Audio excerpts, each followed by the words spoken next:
Hello there, my RPG lovers, and welcome to another video. Gothic Remake is coming out on June 5th, and Alchemy Interactive, the studio behind the remake, just released the last development updates.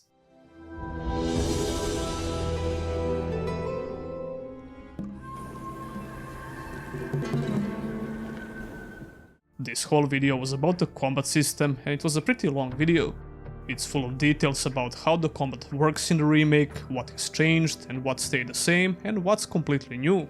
They talked about the skill-based nature of the combat, differences between weapon types, we can see a brand new weapon type and the moveset for it, ranged and magic gameplay as well. There is a lot of cool information about the general idea of this combat system and some detailed comparisons between playstyles. I analyzed the video as much as I could, and I'm going to talk about the most interesting parts of it, and I'm going to give you my opinion about all of this, based on what I see in the video. Oh, that should be enough for a start. There are some concerning things about it, but overall, this is definitely the best showcase of all combat playstyles so far. Which makes sense because the game is coming out in just a few days from this video. This is their last making of video, which is kind of weird because I've been covering these videos for years. Anyway, let's talk about the combat, shall we? One of the main topics was the differences between weapon types. The original Gothic had various one-handed and two-handed weapons, but the differences between them were not so big. The biggest difference was between one-handed and two-handed weapons, mostly between animations, speed and damage of course. In the remake, these weapon types are supposed to be much more prominent. So using a mace, axe or a sword should feel somewhat different, although by the looks of things, most of these weapons share the same animations. However, they talked about how different weapon types should be useful in specific situations and fights. Now, this is something which the original game had to some extent, but it felt really undercooked. I can only think of one situation where I had to switch from a sword to a blunt damage weapon or a mace, and that was when I had to fight a rock golem on the way to Zardas's tower. Other than that, I can't remember a single time I was forced to use a weapon with a different damage type. The remake plans to change this, and it will be interesting to see if they actually pull it off. Even the remake shows the fight with a rock golem, while the player is using a mace that deals blunt damage, obviously. So this is definitely going to matter, in some cases at least, but I'm a bit skeptical when it comes to this. Not only when it comes to Gothic Remake, but most RPGs end up being very underwhelming in terms of how useful these damage types actually are. It will be very cool if the game requires you to use different weapon types against some enemies at least. I'm guessing this will depend on the difficulty of the game as well, so if you're playing the game on Novice, this probably won't matter at all.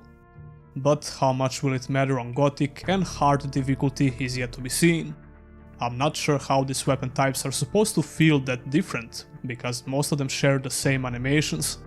And having different animations for different weapon types is pretty important if you want to make them feel different, if you ask me. For example, the one-handed axes and maces have almost identical animations for all skill levels, at least for the combos. I'm not sure about the basic attacks, which don't matter a lot because you should try to perform combos anyway. One-handed sword has a stab at the end of the combo instead of this uppercut attack with axes and maces. That's the only big difference between those weapon types, as far as I could tell. Even for higher skill levels, most of these weapon types share the same animations. The most obvious difference is in speed and damage.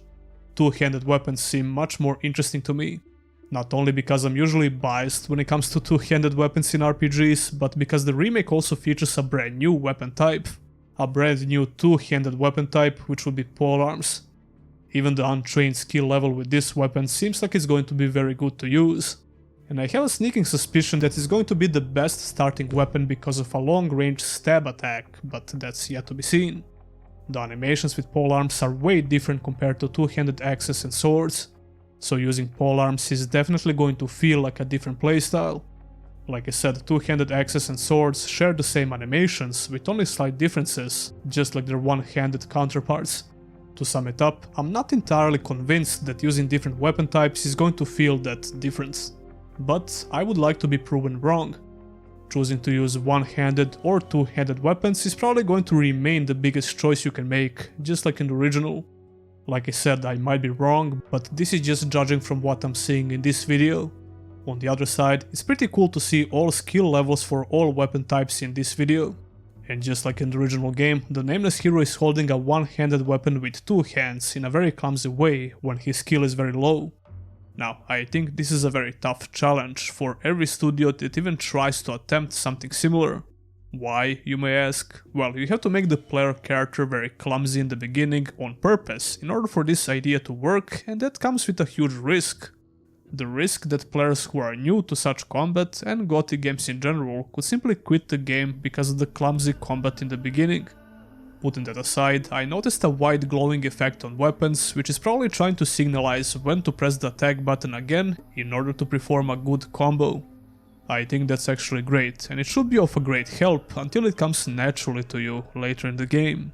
You will need to raise your skill level first to even perform combos, but that's where the progression system kicks in.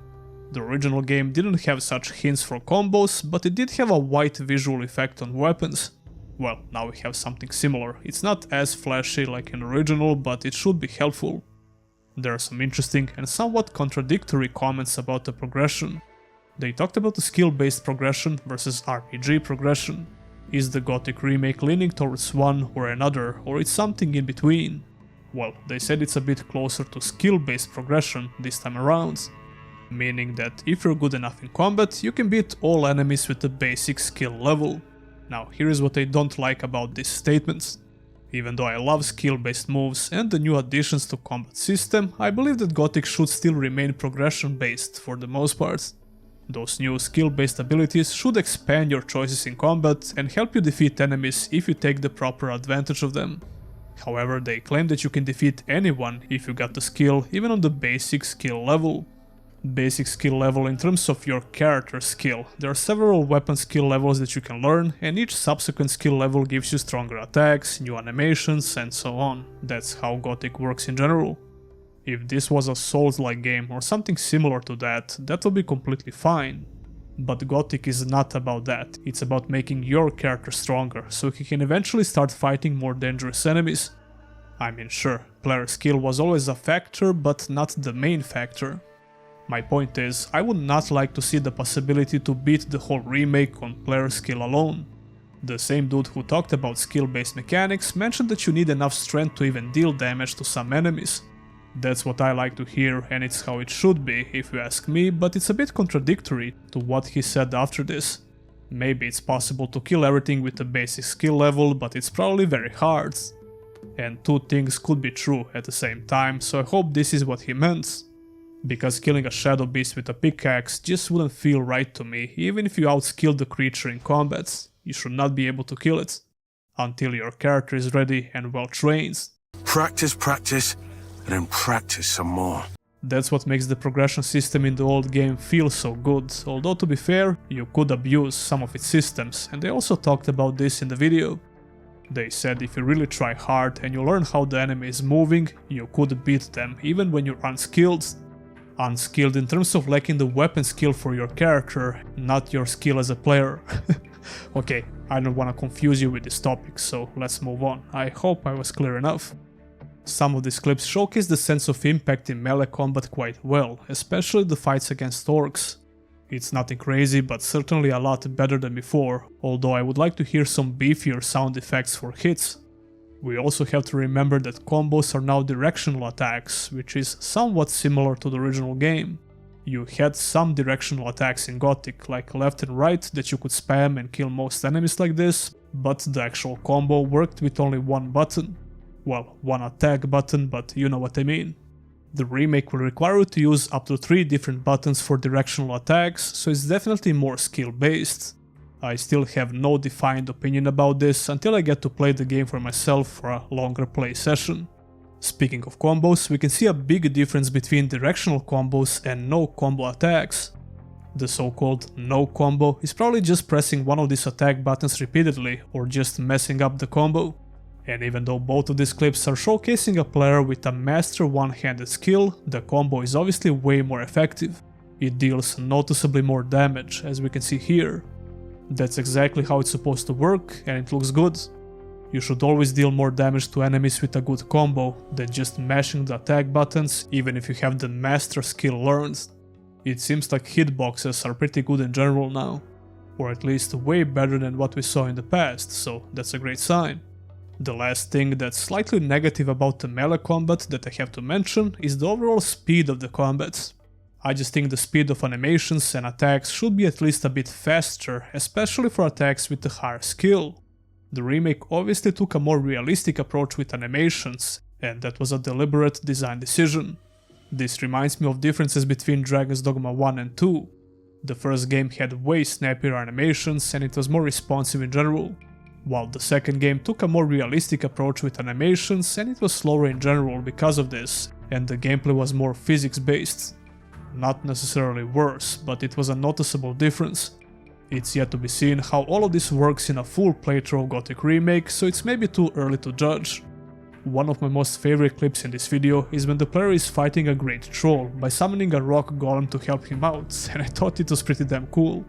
Speaking of which, we got to see a lot of magic gameplay and some ranged combat with bows and finally crossbows. Magic seems very cool in the game and some spell effects are really impressive, especially the higher level of magic circles. We got to see some great clips of a mage character and it's almost going to convince me to play a mage on my first playthrough. Almost. What's arguably the coolest scene in the whole video is when the nameless hero is casting a fire tornado spell, or a fire rain in the new camp, raising a bunch of skeletons as a necromancer, and so on. There are a lot of cool spells. They also talked about the transformation magic and how they plan to expand this playstyle into a proper, well, playstyle. So we can do a potential druid playthrough, I guess. We can see that you can use signature abilities from various monsters if you transform into them. That's very cool to see, and it could be an awesome new playstyle, but it always comes with a bunch of questions. I think the balancing of such playstyles is the greatest challenge, because you usually end up being very OP or very weak. But if it turns out to be good, I will gladly explore this playstyle, and I'm sure a lot of people will do the same. Or perhaps you're into summoning monsters instead of turning into them. We could see a couple of clips with armies of undead, as well as the rock golem I mentioned before. So playing as a necromancer in this game is certainly possible. Don't ever do that. It seems like Inscription will be a big deal in this game as well. Inscription is a system which allows you to create magical scrolls, and it's the first big step of becoming a mage. We could see up to 3 different materials that you need to collect in order to create scrolls. Using scrolls will be very useful even when you become a full-blown mage, because you won't get all the magical runes. Some spells will be restricted, and this will depend on your faction choice. So using scrolls should be useful during the whole game. Overall, the mage gameplay always looked pretty good, but now it looks very good actually. I hope it feels good to play as well. And last but certainly not least, we have bows and crossbows. Can you teach me to become better with a bow? I guess I could. I think this is the first time that we could see all skill levels for the bow and crossbow. I mean, it's not very exciting or very deep. Your attack speed increases with each subsequent level and that's about it. Your damage with arrows will depend on your dexterity stat, and there are a couple of more skills related to this playstyle that you can learn. The crossbow gameplay looks fine, although the crosshair position with this camera angle is a little bit annoying to see. I will probably go for a two-handed / bow build on my first playthrough, so I plan to use the bow quite a bit, especially in the beginning. One of the clips showcased the master bow skill level and some very fast firing. What's interesting about this particular clip, the player holds the bow horizontally, which is usually not the case. Even in other clips with the master bow skill level, the player is always holding the bow vertically. I thought for a second that the player is sneaking, so his posture for firing changed because of this, but I'm not exactly sure. Somewhere near the end of the video, we got another look at the armor system and different variations. They talked about some stats like resistances that will be useful in fights, and one of the examples they used was the fire resistance, which seems to make fighting creatures like fire lizards way easier, but I'm still not fully convinced that such stats matter that much in general. On a side note that's not related to combat, I was right about the climbing skill. I thought we were going to have a separate skill for climbing some of those new sections on the map, and that's true, we can see it here. Not only that, but even diving has a special skill in the game, along with the OG acrobatic skill that we still didn't see in action. They also took a couple of minutes to talk about the AI in general. They mentioned how animals behave in and out of combat, how most enemies use completely different attacks and strategies, how they move out of combat, and so on. Overall, I think this was definitely the best combat showcase so far, which makes sense considering the game is just around the corner. You can expect a full review, a couple of guides maybe, and some similar videos about Gothic Remake. Tell me how the combat looks to you from this latest video, and did you maybe change your opinion about it, for better or worse? Let me know. Don't forget to like the video and subscribe for more content like this. And if you want to go a step further, consider supporting your boy by becoming a YouTube channel member or a Patreon. Huge thanks to all my current supporters, and I'll see ya in the next one.